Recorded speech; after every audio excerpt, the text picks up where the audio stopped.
want to start, and I'll hop around a little bit, but I want to start with Tao Qian. And for those of you who are, native speakers, feel free to correct me on any pronunciation, because I don't know how to pronounce names. I never do. And he's an interesting figure in the way he articulates a kind of individualized philosophy and perspective of China of his era, but also a kind of,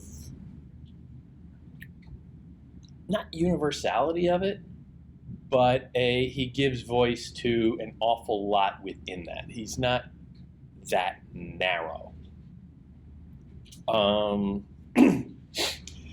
And you can see elements in him of the primary religious and cultural and philosophical traditions throughout the ancient Chinese era. I'm thinking primarily of Confucianism, Buddhism, and Taoism, and their relative engagement with the world outside them or withdrawal from it. And he starts right off the bat in this excerpt that we have with something called the Peach Blossom Spring. The Peach Blossom Spring. During the Taiwan period of the Jin dynasty, a fisherman of the Wuling once rowed upstream, unmindful of the distance he had gone, when he suddenly came to a grove of peach trees in bloom. Now that's an interesting little way of starting a story. Once upon a time there was a guy who went in a rowboat and, paddled around. But always look at exactly the details that are being articulated within something that you can take for granted. Once upon a time, he went for a rowboat ride, blah, blah, blah. So easy to get through and not retain anything. But if you just look very closely, the details that are thrown out. He's a fisherman. What can we draw from that? Is he a wealthy guy? Probably not. Is he a particularly educated guy? Probably not. A fisherman. Somebody who draws his living quite literally from nature. Somebody who casts a line or a net and derives his entire sustenance from the bounty of nature. So that's just one little thing. He rowed upstream. Why is that significant? Upstream. Because he's going against the current. He's going against the current. He's going where maybe few people would. He's pushing beyond natural limits, maybe even. Interesting. Unmindful of the distance he had gone. What does that suggest?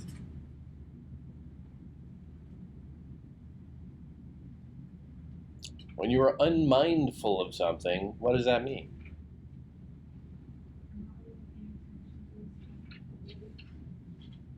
Not paying attention, oblivious, perhaps even, you might say, a dream state. It's not fully conscious, not fully present. Like most people on a Sunday afternoon. When he suddenly came to a grove of peach trees in bloom. What's that about? Spring.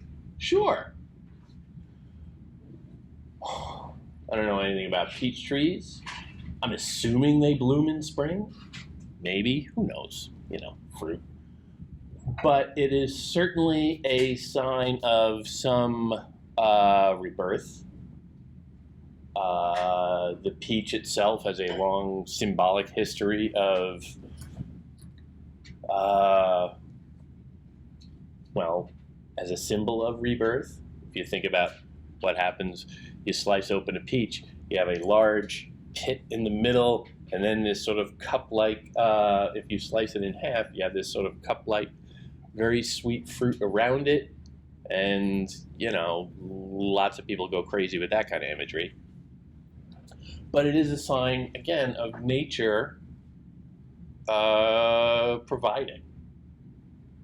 Nature offering sustenance and something almost primal in its spirit. For several hundred paces on both banks of the stream, there was no other kind of tree. That seems odd. Again, I don't know anything about peach trees. Maybe they're really nasty little buggers that kill everything else that's not a peach tree. But it seems unusual to me. You know, what's that about? I'll bet that if I were to go into your average peach grove, I would see other kinds of plants around there. Maybe not in, like, the heart of peach tree land, but here we're saying that for several hundred paces all around. So does this seem like while it is very definitely an image of nature, do we think that this is real? Is this reality? In the real world, would you ever find a grove of peach trees and nothing else? Probably not. I'm thinking, you know, at least a little shrub bush here or there. So now we have somebody in a dream state going someplace perhaps illicit or uncommon, outside normal limits, into a landscape that is otherworldly, perhaps even unnatural, but unnatural within a scope of pure nature. So this is already starting to take on more than just, hey, I knew a guy who went for a boat ride once. This is starting to take on the basic outlines of a legend. These are symbols that are getting dangled in front of us. Some might even call them cliches. But again, we're probably a little early here for anything to be called cliche.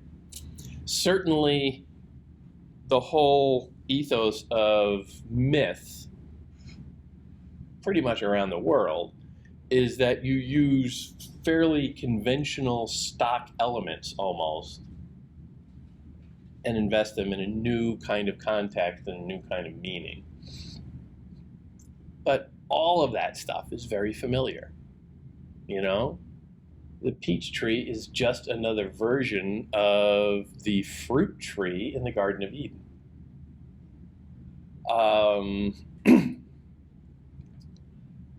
The fishermen, there have been a lot of fishermen in world religions.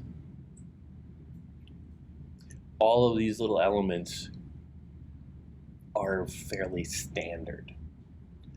And it's fine to just sort of put that out of your head and say, all right, fine, you know, who cares? I'm just reading this story. I'm not reading every other story that's ever been written. But in a way, by reading this story, you kind of are reading every other story that's ever been written.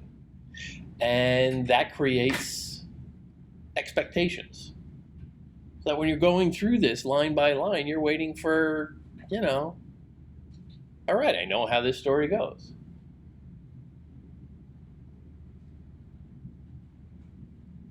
Sometimes you will be affirmed in those assumptions. Sometimes you'll be surprised. Sometimes you'll be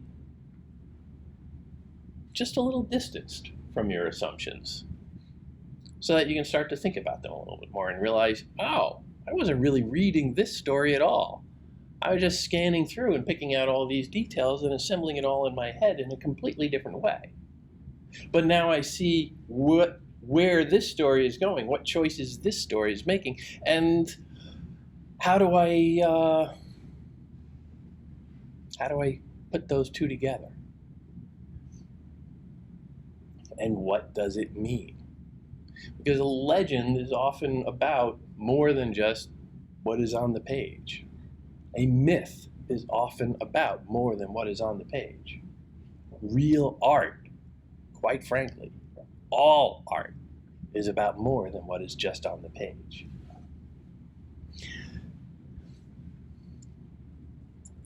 The rest of the story, we don't need to go word by word for the whole thing. But the rest of the story is a very nice little fable, parable, myth. All those are very general categories that you can sort of slot this into. Legend is another one. Where this fisherman stumbles upon this utopia is the word that will come to it. A kind of a magical, idealized civilization. The fisherman left his boat and entered the cave, which at first was extremely narrow, barely admitting his body. After a few dozen steps, it suddenly opened out onto a broad and level plain, where well-built houses were surrounded by rich fields and pretty ponds. Mulberry and bamboo and other trees and plants grew there, and crisscross paths skirted the field. The sounds of cocks crowing and dogs barking could be heard from one courtyard to the next. Men and women were coming and going about their work in the fields. The clothes they wore were like those of ordinary people. Old men and boys were carefree and happy. That's a very idealized vision. There's nobody complaining there. There's nobody griping. Oh, God, I gotta go out and work today. There's nobody saying, all right, hey, I tell you what, everybody, why don't you all go out there and do the actual work in the fields, and then I'll stand back here and I'll draw up a more sophisticated plan for sharing all this, and we can just call me a manager or a boss. You know? There's no one going out and selling the produce of these fields. There's no one going out there and mucking it up at all. It is a kind of vision of an ideal community, which is what a utopia comes to be. It is very much a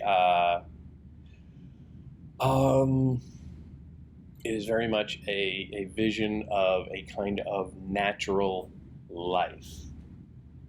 Now, I don't expect, a poem from, what are we in here, the 3rd or 4th century in rural China. I don't expect that to be talking about, any great metropolitan culture or anything like that. But these choices are very deliberate. Now, remember also, the fisherman had to kind of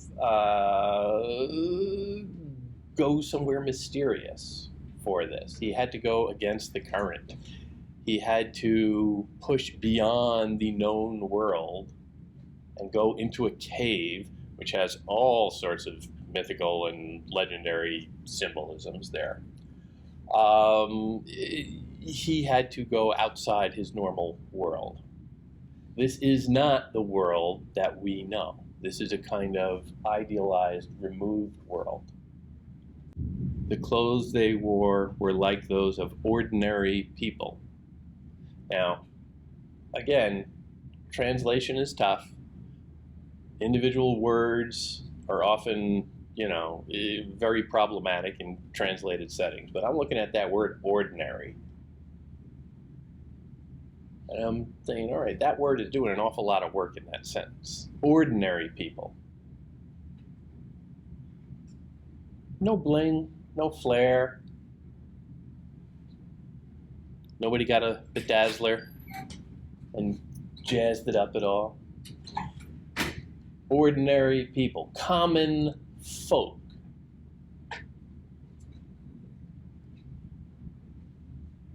Not sophisticates, probably not educated people, ordinary folk. Idealizing ordinary, common folk.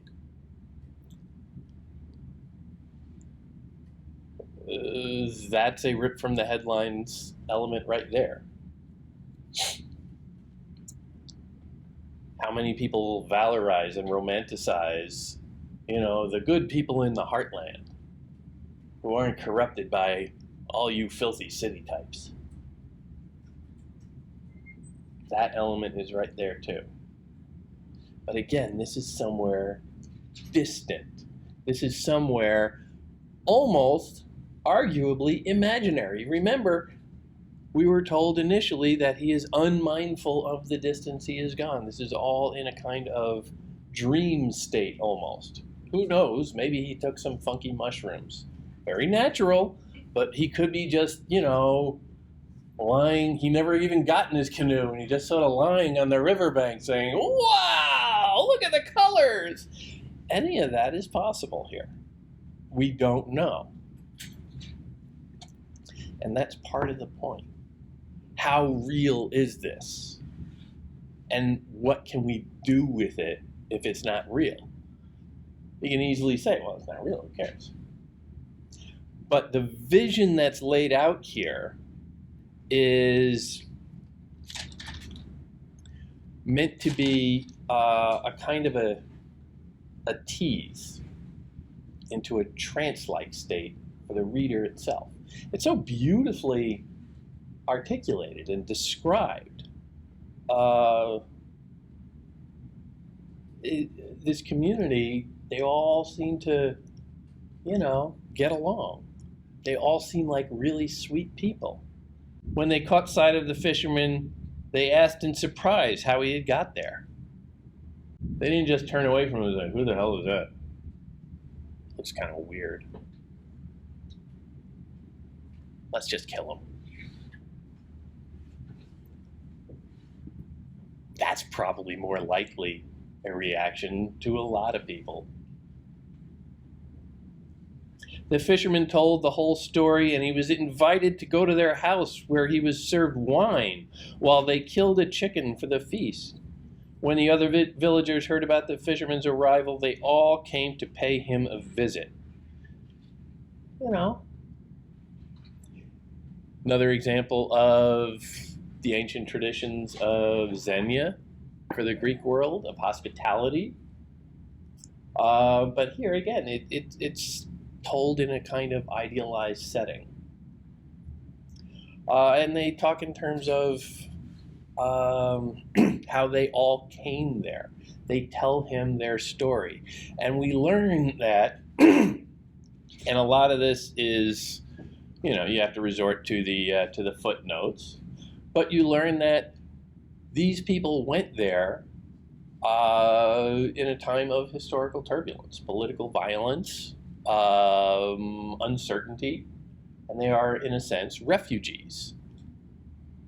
More ripped from the headline stuff there. The meaning then comes out that these people were part of the world, part of the real world of violence and suffering and greed and worldly concerns that they left behind. They fled to this land. They fled from civilization, if you want to use that word, to nature. The word would be primitivism, a celebration of the primitive. Their ritual vessels were of old design and no new fashions in the clothes they wore. Children wandered about singing songs, graybeards went paying one another's calls. It's very social, it's very old-timey, quite frankly. It's a beautiful vision, but it's a distinctly archaic one. No new clothes, no new fashions, none of that innovative stuff. Those are suspicious. It's a fairly closed society. They are hiding from the real world. But the fisherman just sort of stumbles into it and is charmed by it. All of these beautiful lines of description suggest the impressions that he is getting, and they are all positive.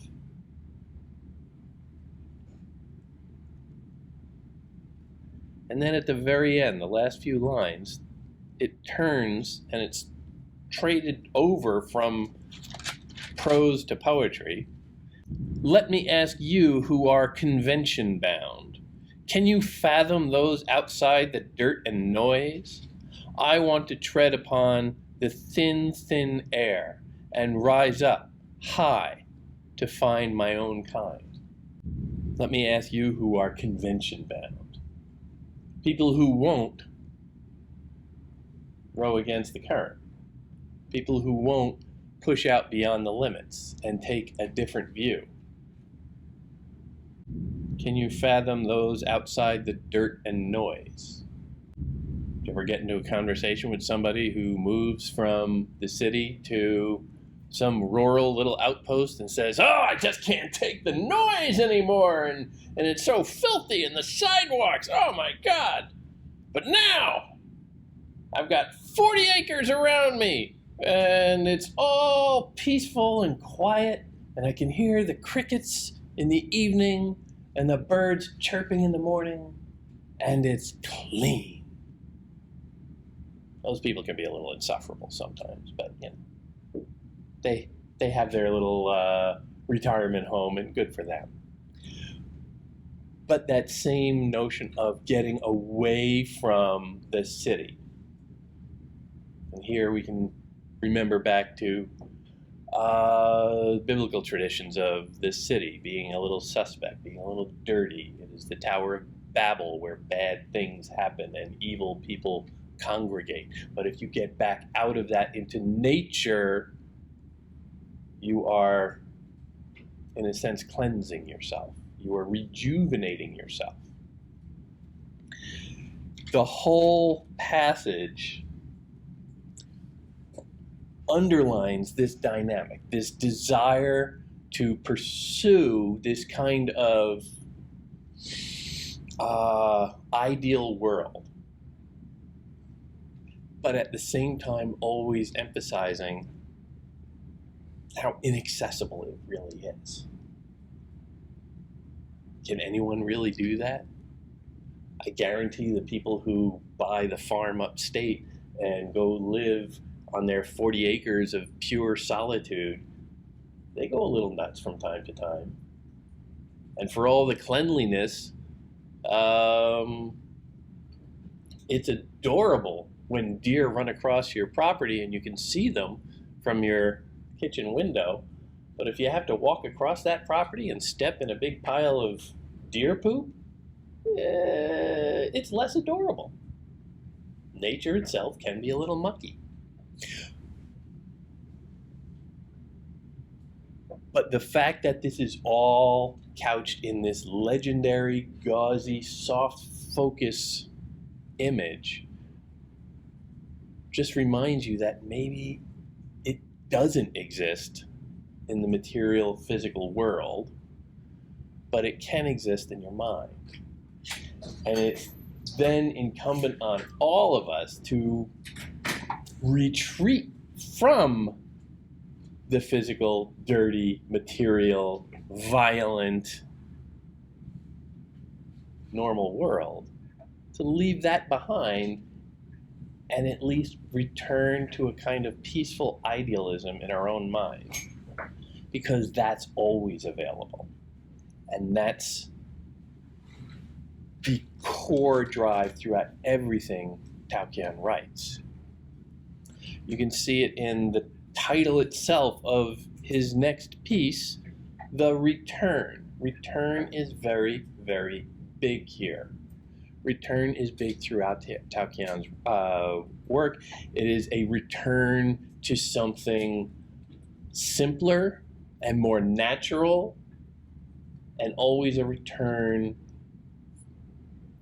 from a place of engagement with the world to a kind of remove, to an ideal, almost imaginary space. Back home again. May my friendships be broken off and my wanderings come to an end. Celebrating returning to home. This is a story of how he, as a young man, had gone off into the city or into civilization in one form or another, and he's doing the grind and the workaday world, and he's caught up in the shoving and the pushing and all of the money-driven, greedy human culture stuff that, drags you down. But then he comes back home to a more natural setting. The world and I shall have nothing more to do with one another. If I were again to go abroad, what should I seek? Here I enjoy honest conversation with my family and take pleasure in books and zither to dispel my worries. Zither is a musical instrument, by the way. This is an example of renouncing. It is a renunciate statement, we might call it. And here you can see the Buddhist tradition coming out in it, where you are supposed to remove yourself from the world and live in a kind of spiritual reverie within your own mind. And he is packing into it all of these other considerations of the world, and you can see all that when he's name dropping all of the different people, and he does this occasionally, different emperors and different dynasties. This is somebody who's very much aware of the outside world. He's not just ignoring it. He reads the papers evidently, but he is consciously always retreating from it. I have no desire for riches and no expectation of heaven. He has no particular, he is renouncing the idea of greed itself, and he has no particular purchase in the idea of, okay, I need an exchange. I need to bargain. Sure, I'll believe in God if I know that I'm going to get to heaven. That's a transactional frame of mind that is very, very human. But he's saying, no, I'm not going to buy into that. I'm not going to enter into that. I'm just going to exist in a kind of divine state in my mind.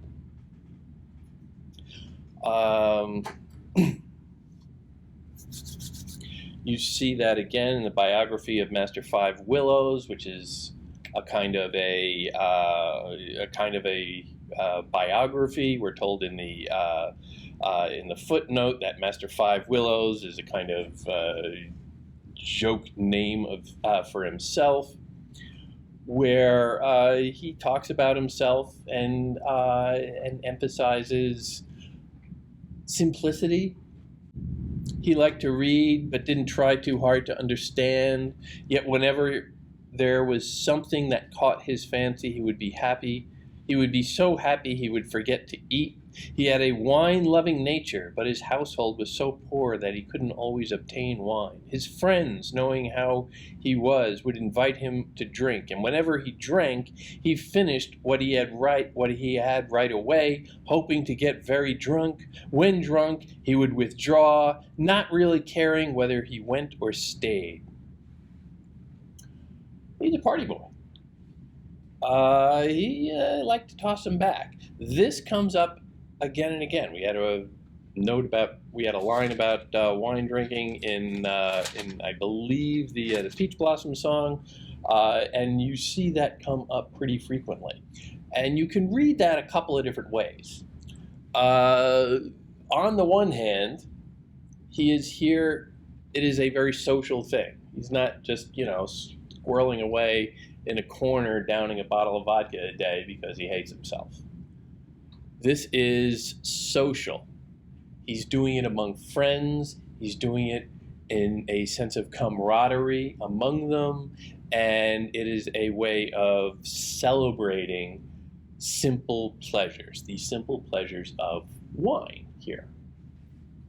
But it's more than that again. And you see this more developed more as you get into the Tang Dynasty coming up, guys like Li Bo especially, where wine is more complicated than just, somebody who really likes to drink a lot. Wine has a physical effect, but also a kind of spiritual one. Think about all the traditions in the world that have, all the religious traditions in the world that have wine as a kind of privileged space.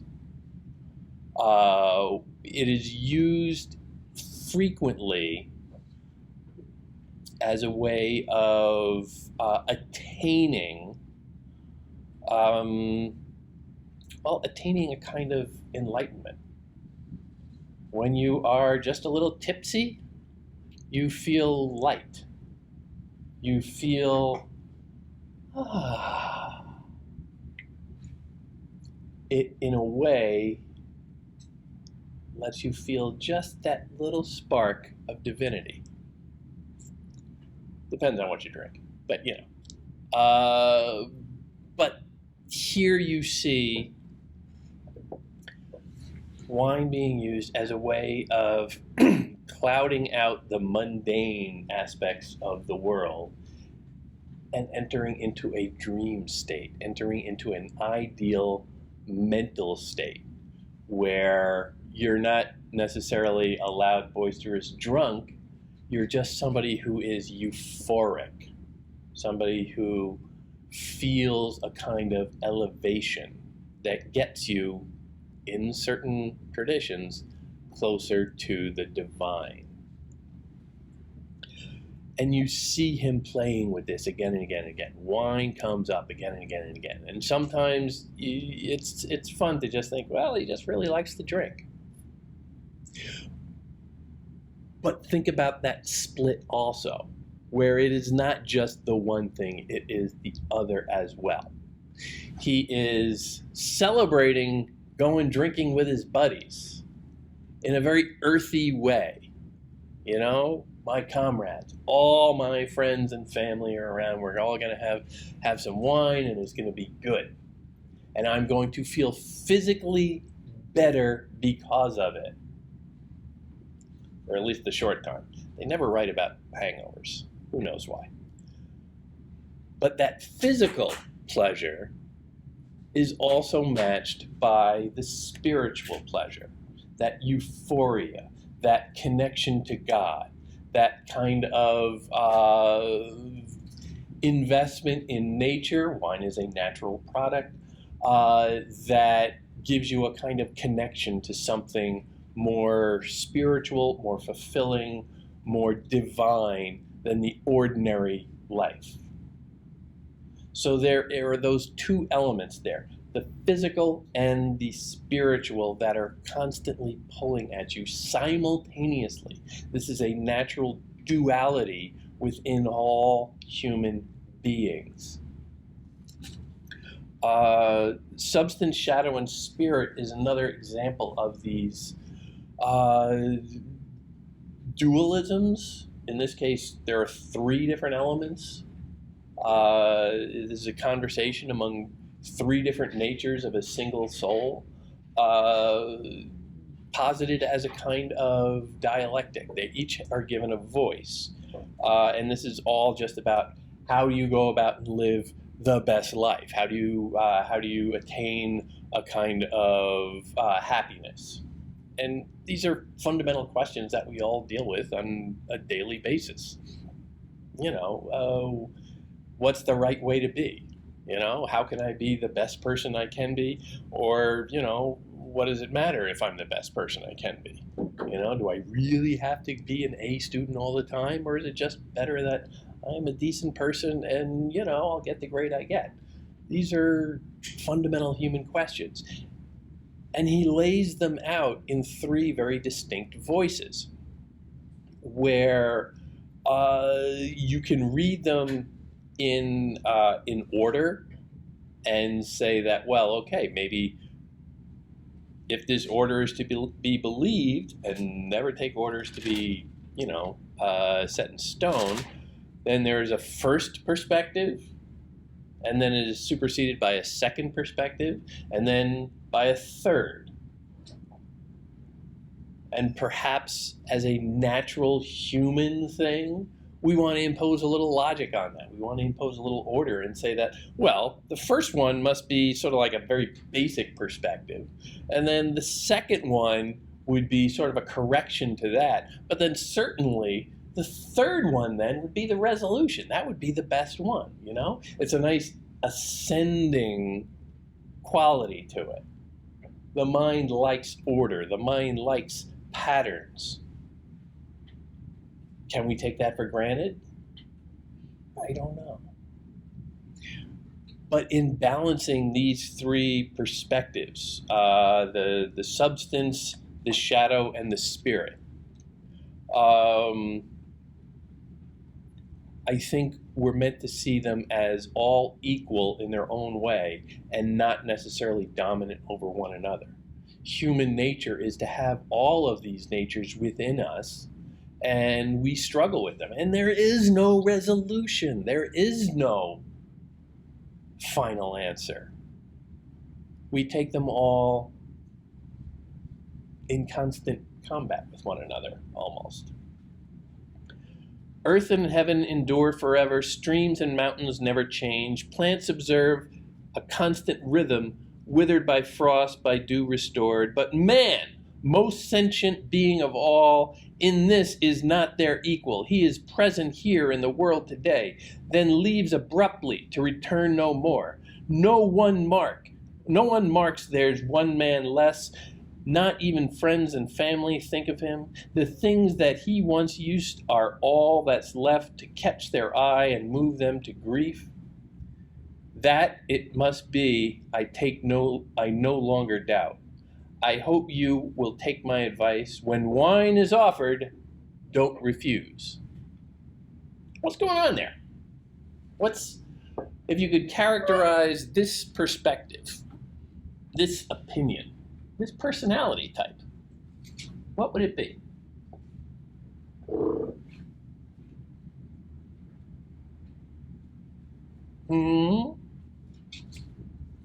Well, look at the beginning. Earth and heaven endure forever. Streams and mountains never change. Streams and mountains. What are they?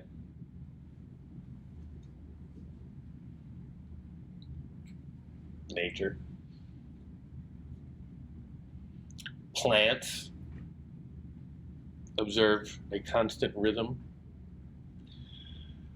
Withered by frost, by dew restored, but man, most sentient being of all, in this is not their equal.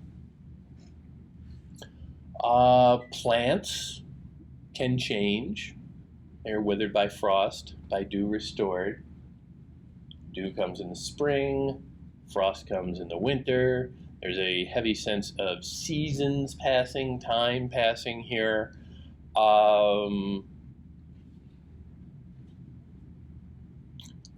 Man is the exception. He does not fall into this rhythm easily. He is present here in the world today. Now, everything we've been reading up until this point has been celebrating not being present in the world today, of removing yourself from the world today, from the mundane, workaday, civilizational world. But man is perhaps too caught up in this. and then leaves abruptly to return no more. What does that mean? When you leave the world abruptly to return no more. Yeah, you die. 1 minute, your heart's doing a little pitter-patter. The next, not so much.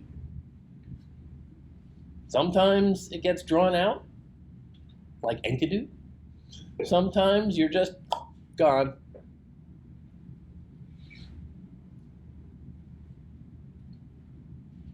No one marks there's one man less, not even friends and family think of him. That jumps out. Nobody cares. Friends, family, After the funeral, you go out, you have a little nosh. Maybe have some wine. And this time next week, who? Oh, yeah, right, he died. That's a shame. The things that he once used are all that's left to catch the eye and move them to grief. You know, sure. You've ever lost someone? It's very traumatic at first. And, you know, you have rough sledding for a little while there, perhaps. Maybe I'm just a little more sentimental than this perspective here. But, you know, those wounds scab over.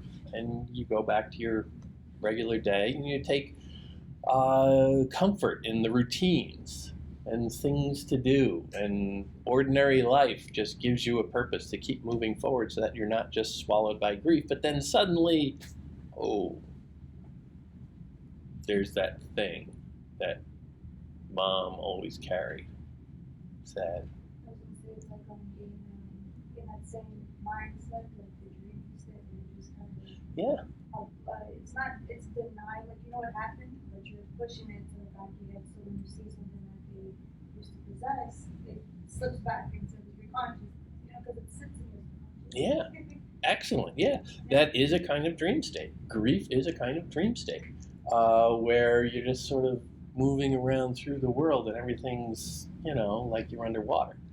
But then, yeah, a physical object in the physical world, the material world around you, suddenly brings you back to it all. Absolutely. Excellent point.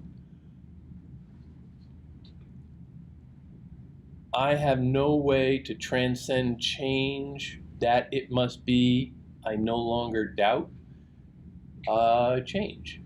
The death, passage of time, like we saw at the beginning, the frost and the dew. We are not necessarily nature, according to this perspective. Why fight it? We're all gonna die. Deal with it. I hope you will take my advice. When wine is offered, don't refuse. Again, the wine. He likes his wine. And here you can see it. Well, this is kind of he seems to be making this don't sweat it, eat, drink, and be merry type of attitude, where it's not necessarily a religious thing, but it's a, what are you going to do? Don't worry, we're all going to die. And in the meantime, have a good time. YOLO. Yeah, YOLO, exactly. Excellent. And that is one perspective. It's a little harsh, it's a little one-sided, perhaps even a little shallow. That bit of, not even friends and family think of him, come on, that's a little, limited in scope. And by saying that and making that statement that, sort of jumps out, like, you can soft pedal that a little bit more. The poem there seems to create its own limit that invites you to think, well, I don't think it's quite that bad. And the minute you do that, the minute you pull back and say, well, all right, they're going a little far there, you're objectifying it, you're creating a space for your own hesitations about it, your own opposite perspective. And then the very next poem gives an opposite perspective. So it's creating what is known as a dialect, where there is a thesis, an antithesis, and then ultimately perhaps, and this is where it gets very Western, a synthesis of those two perspectives. One perspective says one thing, another perspective says the opposite thing, and then in this arrangement, the ultimate thing would be the synthesis, where those two elements, those two ideas come together to form something new. Here, I'm not sure we're really in that neighborhood, but you can see how one thing is encouraging the other. No use discussing immortality when just to keep alive is hard enough. Of course I want to roam in paradise, but it's a long way there and the road is lost. In all the time since I've met up with you, we never differed in our grief and joy. In shade we may have parted for a time, but sunshine always brings us close again. Still, this union cannot last forever. Together we will vanish into darkness. The body goes. That fame should also end is a thought that makes me burn inside. Do good, and your love will outlive you. Surely this is worth your every effort. While it is true, wine may dissolve care, that is not so good a way as this. A little moralistic. Don't take the easy way out. Don't just say YOLO. Don't just pop a bottle and say, well, what are you going to do? Cheers! Do good, and your love will outlive you. It's selfish and defeating to just withdraw entirely, to just not care. Do something social, specifically. Wine may dissolve care, that is not so good a way as this. There's something better. There's something more important than how you feel as an individual. Do good. Do something for your fellow man. Do something for society. Do something that is morally affirmed. And morals themselves are basically social constructs. That is another perspective suddenly. Now, at the same time, it does come off as a little preachy. So again, I'm sort of pushing back a little bit here. I'm not sure about that. Do good, as if that's an absolute thing. The first perspective seemed to say, well, what are you going to do? There's only so much you can do. It seemed to embrace the idea of human limitations. But here, the speaker, the poet, is telling you, no, do good. Good is a kind of ideal, and you can just do it. It's really simple. Everybody knows what the right thing to do is in every situation at all times, so just do that. Because we are capable. We are capable of morality. We are capable of goodness. And so we absolutely should do that at all times. I don't know about that one either. It's good advice. The first voice seemed to not care very much, seemed to be very selfish. Here, it's much more social. It's much more invested in moralism, which is a social value. It's saying that the good you do for the rest of the world, the rest of this world, this mundane, ordinary civilization that we're all a part of, socially constructed, you got to take responsibility for that. This is a very Confucian value. We all have to take responsibility for acting properly for the good of society. And then with the third, we get yet another perspective. The great potter cannot intervene. All creation thrives of itself. That man ranks with earth and heaven. Is it not because of me? Though we belong to different orders, being alive, I am joined to you. Bound together for good or ill, I cannot refuse to tell you what I know. The three august ones were great saints, but where are they living today? Though Pengzu lasted a long time, he still had to go before he was ready. Die old or die young, the death is still the same. Wise or stupid, there is no difference. Drunk every day, you may forget, but won't that shorten your lifespan? Doing good is always a joyous thing, but no one has to praise you for it. Too much thinking harms my life. Just surrender to the cycle of things. Give yourself to the waves of the great change, neither happy nor yet afraid, and when it is time to go, then simply go without any unnecessary fuss. Yet another perspective there, saying you're both wrong. Drunk every day, you may forget, but won't it shorten your lifespan? Yeah. Yeah. That's a good point. A good critique of what was earlier.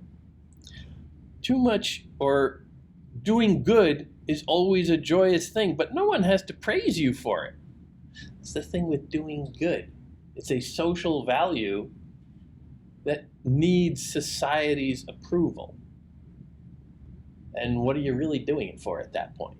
Are you doing it because it's the right thing to do, or because, well, people are going to think an awful lot of it? I'm going to be famous. Yeah. Too much thinking harms my life. Just surrender to the cycle of things. Too much thinking. And now we're back to the kind of idealism and primitivism that we saw at the beginning, where this is a call for a folk perspective. Too much thinking, bad. Thinking is for those fancy types, you know? They live in cities and read books. They're suspicious.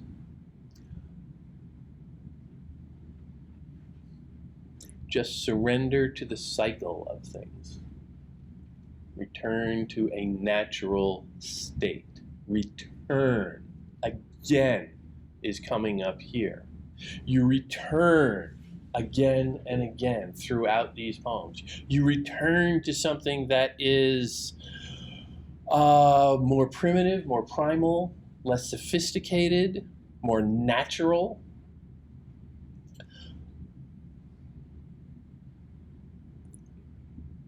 And you surrender to the rhythms of that life. Think about the peach blossom at the beginning. You just surrender to it. You go to your ideal world and you never leave.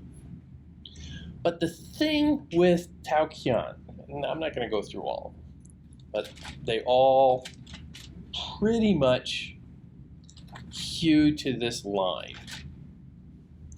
The thing with these poems is that they're all about returning. And he's constantly writing explicitly about returning. We see the one poem entitled The Return. We see another one here, Returning to the Farm to Dwell. What is it? Where do they go? There's more about drinking wine. I don't need to go into all of that. But that constant refrain of returning. But the thing is, how many times can you return to anything? What he doesn't really make explicit all the time is that he returns to nature repeatedly. So what does that imply? How many times can you return to something if you stay there? How many times does he return to stuff? Evidently quite a lot. So it seems to imply in all of this that he has returned to nature and perhaps celebrated the simplicity of life, celebrated everybody wearing the same cheap clothes and doing the work in the fields.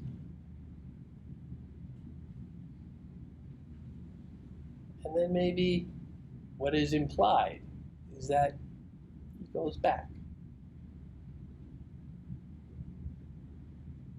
Maybe he's a little bored with the fields. Maybe he wants to wear some nice clothes for a little while. Maybe. But that constant state of returning goes both ways. And now we're back to the dualism of it, where it is always one thing and the other rather than one thing or the other. Understanding that dynamic is really important, because this notion of living in an ideal world is largely impossible. You can't. You return periodically to that ideal world for a kind of spiritual refreshment. But there is always inherent in it a returning to the civilization that had you running away from it to begin with. You can't separate one from the other. In Taoism, they emphasize, specifically in the work of Lao Tzu, it is emphasized that you are supposed to live in this world but not necessarily care about it. You do what you have to do. You do your job, but you do it at a kind of remove, a kind of spiritual distance from it. You sit there and you plant your crops and dig holes and whatever you do in nature as a farmer or whatever, or perhaps ultimately in a factory line, you're sitting there screwing widgets one after the other on an assembly line, and you do it very well, but your mind is somewhere completely else. That is here. That is in this, constantly reminding us that there is this sort of dual nature of humanity, where it's never one thing or the other, it's always both. And that in itself is the connective tissue through all of this period, all of the art of this period, and so much of the art that comes about through the next several centuries around the world. It is a richer, more complicated, more human-based understanding of humanity, where we recognize that we aren't so simple. We are not constant. We are not one thing. We are often quite contradictory and infuriating composite creatures. And the art, as we can see here, is struggling to give voice to that, and in the process, give a little solace to it. Because when we're reading this, we're recognizing that our own natures, which we think, well, I know who I am, and I am this person. I am going to be the good person. I am going to be the moral person. I'm always going to do the right thing because that's who I am, damn it. My mommy raised me right. And we feel bad then if we backslide a little. We feel bad then if we're not always living up to mommy's standards. What is the value of feeling that? What is the value of not living up to a standard that is ideal and by definition then unreachable?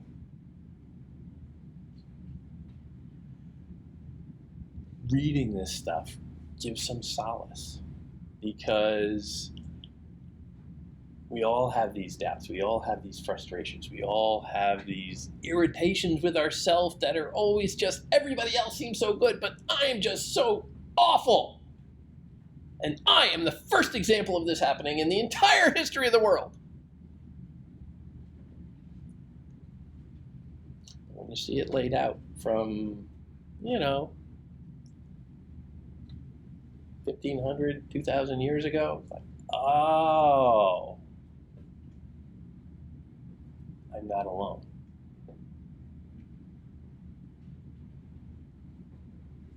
There's a lot to be said for that.